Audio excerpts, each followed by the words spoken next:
Notre vie chrétienne ne consiste pas uniquement à être les témoins de l'ascension de notre Seigneur Jésus-Christ. Il y a une autre absence à laquelle nous devons consentir et sans laquelle notre foi serait vaine. Nous devons aujourd'hui encore être témoins d'un tombeau vide. L'apôtre Paul le redira admirablement dans sa première lettre à la communauté de Corinthe. Si le Christ n'est pas ressuscité, votre foi est sans valeur. 1 Corinthiens 15, 17. Mais comment être témoin du tombeau vide lorsque l'événement s'est produit à plusieurs milliers de kilomètres de chez nous, il y a 2000 ans? Faut-il nécessairement avoir été pèlerin à Jérusalem pour être disciple? Les portes du ciel restent ouvertes aussi bien en Bretagne qu'à Jérusalem, à Paris, à Amsterdam, à New York, là où nous habitons. Ne pensons pas qu'il manque quelque chose à notre foi si nous n'avons pas vu Jérusalem. Ne pensons pas que nous sommes meilleurs parce que nous pouvons vivre en ces lieux. Mais alors, comment être témoin du tombeau vide aujourd'hui et ici?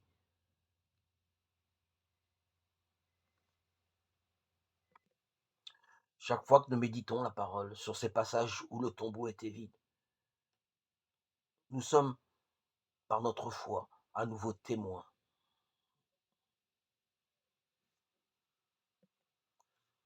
Hier et aujourd'hui n'existent plus.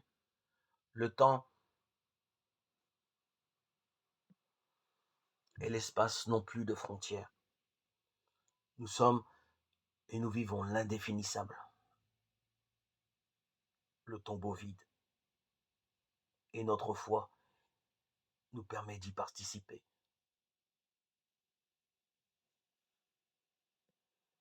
Nous sommes alors témoins de l'éternité. En effet, si le Christ est retourné près du Père, c'est dans le but de nous préparer une place. Jean 14, 2. Ce n'est pas pour rien que les premiers chrétiens représentaient si souvent une ancre pour symboliser le Christ. À l'ascension, le ressuscité est comme une ancre lancée de la terre vers le ciel, afin que nous puissions retrouver le chemin qui nous conduira jusqu'à la vie éternelle. Le Christ est cette ancre et ce pont entre nous et la vie éternelle. Qu'en marchant sur les traces du Sauveur, nous cherchions à parvenir là où il est entré pour nous en précurseur, sans quitter notre condition humaine. Le premier, il entra au ciel,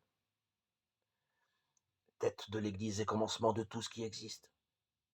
Et il donne aux membres de son corps l'espérance de le rejoindre un jour. Une fois encore, la distance est réduite entre la terre et le ciel, afin de nous permettre de tenir notre rôle de témoin de l'ascension du tombeau vide et de l'éternité tant désirée.